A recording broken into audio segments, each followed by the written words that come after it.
Well, the old-timers who have lived in the mountains all their lives say there are fairies that live up in the meadows. I wanted to see if that was true, so the other night I set out to find the fairies that live up in the meadows around Canmore. There was a full moon that night that made the snow sparkle. I was told that if I waited long enough, and the fairies liked me, that I could meet them. So off I went.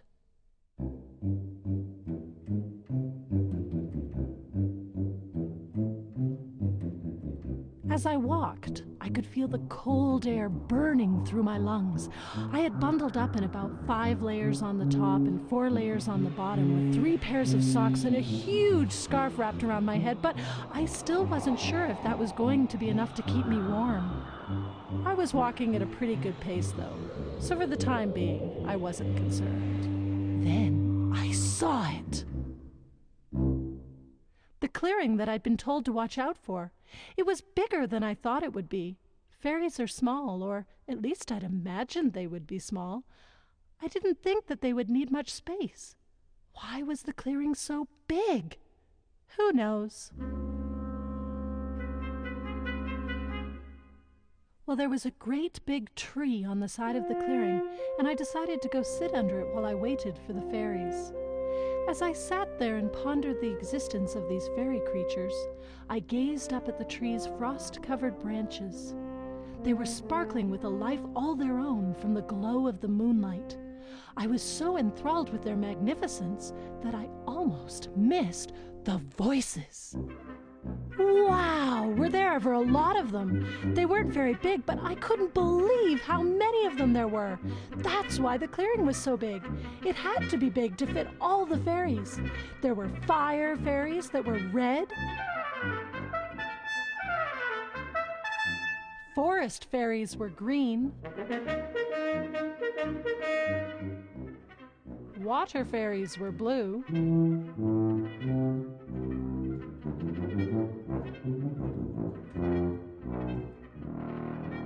and best of all, wind fairies were yellow.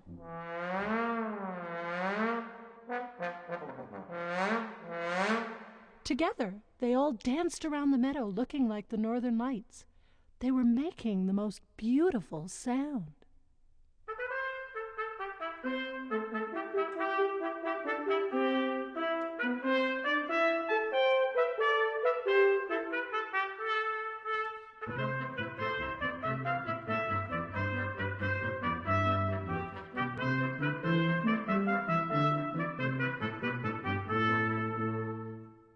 My first thought was to try and catch one of them, but as soon as I stood up to grab the closest one, they all disappeared. Had I really seen them, or was I just imagining things? I sat back down again, angry with myself for having acted so foolishly, when the squirrel who was working the corner dropped a pine cone on my head. He told me that if I thought only good thoughts and was patient, they might come back. Good thoughts. Good thoughts. Good thoughts! So I waited and thought about my family and how much fun we'd had this Christmas sitting around the living room singing Christmas carols. I thought about how lucky I was to live in one of the most beautiful places in the entire world. I was just starting to think about how great it had been to spend free time with my sister and friends when, yup, I heard the voices again. This time I was smart and just sat very still and watched the fairies play. After a while they became used to me and they started to play closer to where I sat. I pretended that I wasn't noticing them, so they came even closer.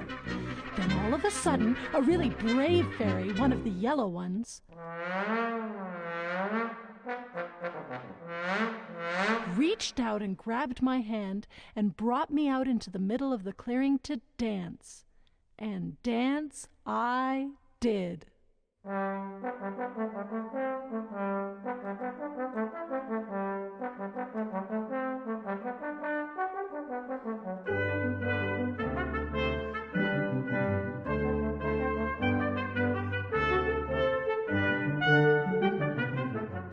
It seemed like only minutes had passed because I was having so much fun, but I guess hours must have gone by because it was starting to get light out and the fairies had all disappeared. Well, my feet were getting cold and I was tired. I decided to hike back to the warmth of my cabin and my comfortable bed. The trip wasn't as much fun heading back because I was leaving my new friends behind. After returning home, I realized that I'd been very lucky to see the fairies. I had learned something valuable about myself. I had learned that being patient and thinking good thoughts will bring you all that you are looking for, and sometimes even more.